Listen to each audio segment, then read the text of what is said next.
Chers étudiants, bonjour. Cette vidéo sera consacrée à une autre structure particulière. Il s'agit de la structure fil. Dans la séance précédente, nous avons parlé des piles et nous avons dit que ce sont des structures qui permettent de stocker un ensemble d'éléments et rendre accessible uniquement le sommet de la pile. Alors cette fois-ci, on va voir les piles qui ressemblent un petit peu aux piles, mais avec un traitement particulier. Alors une file d'attente est une structure aussi qui stocke un ensemble d'éléments, mais qui rend accessible uniquement un seul élément, qu'on va appeler la tête de la file cette fois-ci. Si je veux rajouter un élément dans la file, je vais le rajouter en queue de la file. Et si je veux supprimer un élément, je le supprime en tête. Alors regardez ici, nous avons un ensemble d'éléments qui représentent la file. Donc la tête est ici et la queue de ce côté. Maintenant, si je veux enfiler c'est l'opération d'ajouter un élément, d'insérer un élément en queue. Donc je vais l'insérer en queue. Si je veux défiler, c'est-à-dire supprimer un élément, ou bien retirer un élément, je vais le faire en tête de la liste. Donc à cet emplacement. Pour vous rapprocher l'idée, certains parmi nous ont déjà utilisé le bus. Alors, si je veux utiliser le bus, je viens et j'attends. Alors, bien sûr, il y aura plusieurs personnes qui attendent. La première personne qui vient, ça va se placer au début. La deuxième personne qui vient, va se placer juste derrière. Et ainsi de suite, jusqu'à former ce qu'on appelle une file d'attente. Donc, la première personne qui va entrer au bus, c'est la première personne qui est arrivée. Alors, pour résumer, le premier élément ajouté dans la pile, c'est le premier élément à en être retiré. Et c'est ce qu'on appelle le principe de FIFO. First in, first out. Le premier arrivé, c'est le premier servi. Très bien. Alors maintenant, comment peut-on représenter une file en utilisant les structures que nous avons déjà vues dans le cours? Alors, il y a deux méthodes comme d'habitude, comme la pile. Il y a la possibilité d'utiliser les listes chaînées et il y a la possibilité d'utiliser un tableau. Mais cette fois-ci, pour le tableau, ça va être un cas particulier, parce qu'on va parler d'un tableau circulaire. Vous allez découvrir pourquoi. Alors, prenons la première modélisation par une liste chaînée. Alors, ici, vous avez une liste chaînée qui représente une file. Ça, c'est la tête de la file, et ça, c'est la queue de la file. Maintenant, si je vous pose la question suivante. Quelle était la première ville insérée dans cette file? Rappelez-vous que l'insertion se fait à quel moment, à quel niveau? L'insertion se fait en queue et la suppression se fait en tête. Et le premier arrivé, c'est le premier servi. Donc, la tête est ici. Donc, le premier arrivé se place en tête. Le dernier arrivé se place en queue. Donc, la première ville qui a été insérée dans cette file, c'est Rabat. Juste après, on insère Kenitra, Meknes, Fès. Et le dernier élément arrivé, c'est Rachidi. Donc, si je veux supprimer un élément de cette file, je vais supprimer en premier lieu Rabat, et puis Kenitra, Meknes, Fès. Et le dernier élément qui sera servi, c'est Rachidi. Très bien. Alors maintenant, pour représenter cette liste chaînée, donc c'est comme d'habitude avec une liste chaînée simple.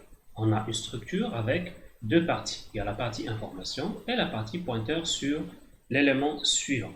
Alors juste pour faire une petite distinction, ici on définit un type file list qui pointe sur une liste chaînée.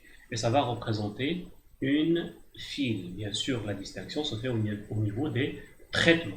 Alors quels sont les opérations qu'on peut effectuer sur une liste chaînée qui représente une file? Il y a uniquement deux opérations, l'insertion en queue et la suppression en tête.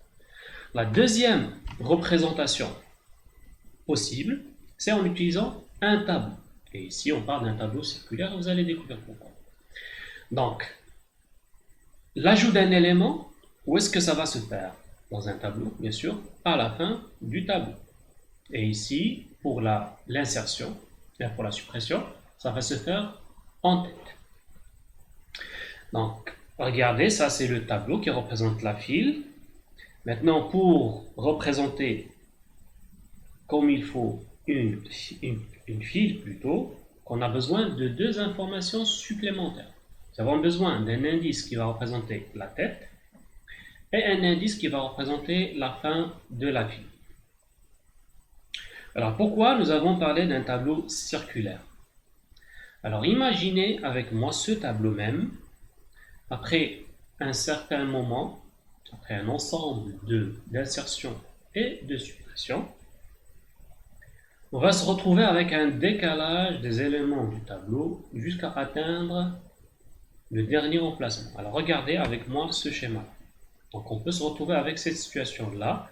Alors à ce moment-là, on a atteint la taille maximale du tableau. Maintenant, si je vous pose la question, est-ce qu'à ce niveau, je peux encore insérer un élément supplémentaire? Alors, bien sûr que oui. Si jamais il y avait un ensemble d'insertions et de suppressions en même temps, il y aura un décalage, donc il y aura libération de l'espace au début du tableau. Donc on peut insérer avec un ensemble de conditions à tester, bien sûr. D'où le concept d'un tableau circulaire. Alors, la structure qui va permettre de représenter la file avec un tableau, c'est celle-ci. Nous avons une structure avec trois champs. Le premier champ, ça représente le tableau lui-même avec une valeur de taille maximale, déjà passée à la directive define. Et nous avons les deux indicateurs, ou bien les deux indices. Un indice qui représente la tête et un indice qui représente la fin du tableau. Alors, quelles sont les opérations qu'on peut effectuer sur une file? Donc, c'est pareil, c'est comme une liste chaînée, c'est comme la pile. Donc, on a l'initialisation de la file, tester si la file est vide, retourner la tête de la file, entrer un élément, c'est-à-dire enfiler et défiler. Alors, si on prend la première modélisation avec une liste chaînée, donc il n'y a pas grand-chose à découvrir parce que toutes les opérations nous les avons déjà effectuées avec liste chaînée. Donc pour initialiser une file, c'est pareil que initialiser une liste chaînée. Si je veux tester est-ce qu'une file est vide, donc il suffit de faire appel à la fonction liste vide que nous avons déjà utilisée avec liste chaînée. Donc, vous pouvez revenir sur le support du cours de la première partie sur les listes chaînées. Si je veux retourner la tête de la file, c'est la même chose que retourner la tête du liste chaîné. Nous l'avons déjà vu en détail. Mais bien sûr, avant de le retourner, il faut tester est-ce que la file est vide. Donc on utilise la fonction de tout à l'heure. Si la file n'est pas vide, je retourne la tête de la liste. Et pour saisir un élément, ou bien pour insérer un élément dans la file, nous avons dit qu'il y a le principe FIFO, first in, first out, c'est-à-dire le premier qui sera servi, c'est le premier entrée. Maintenant, pour insérer un élément, où est-ce que je vais l'insérer? C'est en queue de la liste. Donc ici, pour entrer un élément dans la file, ou bien pour enfiler, il suffit de faire appel à insérer en queue, qu'on a utilisé avec les listes chaînées. Et pour supprimer un élément, on le supprime en tête. Donc la suppression se fait en tête. Bien sûr, avant la suppression, il faut tester est-ce que la file est vide ou non. Maintenant, ça c'est pour les opérations à faire quand il s'agit d'une modélisation par une liste chaînée. Maintenant, quand il s'agit d'un tableau, alors comment je peux initialiser une file? Alors, je vais revenir sur la représentation tabulaire. Voilà, donc je prends celle-ci. Maintenant, quand est-ce que cette file va être vide? Ou bien pour initialiser la file au départ, il n'y a aucun élément. Aucun élément, ça veut dire que la tête va pointer au même emplacement que la fin. Donc, l'indice tête doit être équivalent à l'indice fin. Maintenant, arbitrairement, on peut les initialiser à 0. Mais rien n'empêche de les initialiser à une valeur entre 0 et n max. Donc s'ils pointent sur le même emplacement, ça veut dire que la pile, ou bien que la file est vide. Est-ce que vous avez saisi ce concept-là?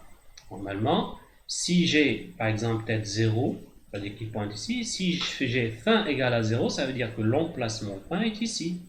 Alors regardez ici, fin, ça pointe sur un emplacement vide. Pour le tableau, c'est le prochain emplacement accessible dans la file.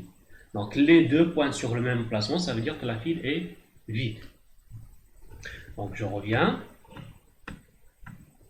Ça c'est pour initialiser une file. Donc je peux mettre les deux valeurs, les deux indices, tête et fin, à une même valeur ici. Arbitrairement, on a utilisé la valeur 0. Mais l'essentiel c'est qu'ils doivent être égaux. Maintenant, pour tester est-ce qu'une file est vide, il suffit de tester est-ce que les deux indices sont égaux. Donc, je retourne 1 si file.tête égale à file.fin, sinon je retourne 0. Très bien. Alors maintenant, si je veux récupérer la tête de la file, qu'est-ce que je vais récupérer? Je vais récupérer l'élément du tableau avec l'indice qui pointe sur la tête. Donc, je retourne file.tab et l'indice de cet élément c'est file.tête qui pointe sur la tête. Donc c'est aussi facile que ça. Maintenant, si je veux saisir un élément ou bien insérer un élément, donc rappelez-vous, l'insertion se fait en queue. Mais au même moment, essayez de vous rappeler que on a un principe d'un tableau circulaire. C'est-à-dire si jamais j'ai atteint la fin du tableau, il se peut qu'il y ait une position au début du tableau. Donc il faut un traitement particulier. Alors je vais revenir sur le principe, sur la représentation. Comme ça vous allez voir comment on peut effectuer ceci. Alors regardez ici, prenons cet exemple-là. Alors si jamais, oubliez qu'il y a Sawera ici. D'accord? Donc supposons que nous avons ces emplacements vides et le tableau, à un moment donné, il contient ces éléments-là et on atteint la valeur maximale, bien la taille maximale. Maintenant, si je veux insérer, est-ce que je peux ou non? Bien sûr que oui, vous avez ici des emplacements libres. Oubliez ça, j'ai dit. Donc, j'ai des emplacements libres. Alors, quel est l'indice du prochain élément? Alors, si je prends ce tableau-là, le dernier indice, c'est 7, sachant que le tableau contient 8 éléments. Donc, l'indice 7, ça veut dire le prochain indice que je peux insérer, c'est l'indice 8. Alors, si je le fais d'une manière ordinaire, il y aura un problème dans le code. Ça va me donner un débordement du tableau, de la taille du tableau. Donc, pour éviter ceci, il faut utiliser un opérateur que vous sachez, c'est l'opérateur modulo, pour éviter la taille du tableau et recommencer les indices à partir du début du tableau. Donc, voilà, c'est pour ça qu'on utilise ici un test pour vérifier est-ce qu'on a toujours la possibilité d'insérer. Donc, if l'adresse file fin, ça veut dire l'indice de la fin, plus 1, la position prochaine, est-ce qu'il y a toujours la possibilité d'insérer ou non, modulo la taille maximale du tableau est différent de l'indice tête. Ils ne doivent pas être égaux. S'ils sont égaux, ça veut dire si l'élément prochain, rappelez-vous, si l'élément prochain, pas la position actuelle, si l'élément prochain est égal à la tête, automatiquement, la file est pleine.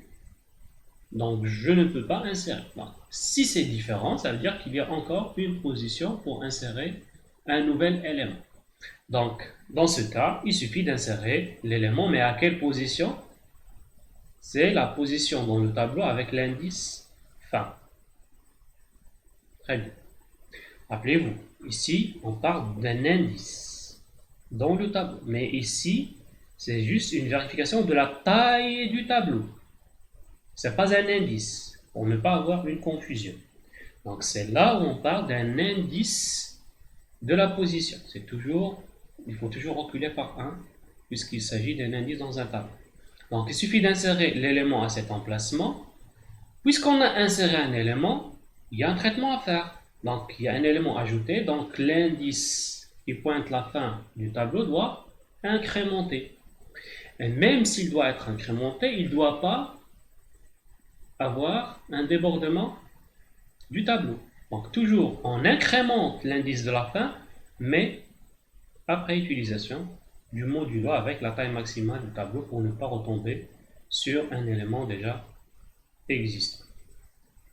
Très bien. Donc sinon, on affiche le message la file est pleine. Maintenant, il nous reste le défilement. Défiler, ça veut dire supprimer un élément. À quel emplacement? C'est en tête. Donc, nous avons déjà un indice qui pointe sur la tête.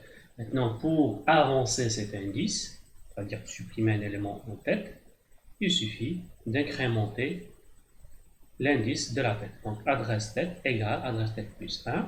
Et comme d'habitude, pour ne pas avoir un débordement des indices du tableau, on fait le modulo, on utilise le modulo avec la taille maximale du tableau. Donc, je vais m'arrêter là pour les piles et la prochaine vidéo, Inch'Allah, on va discuter les arbres qui sont encore des structures particulières et très utilisées en informatique, en programmation.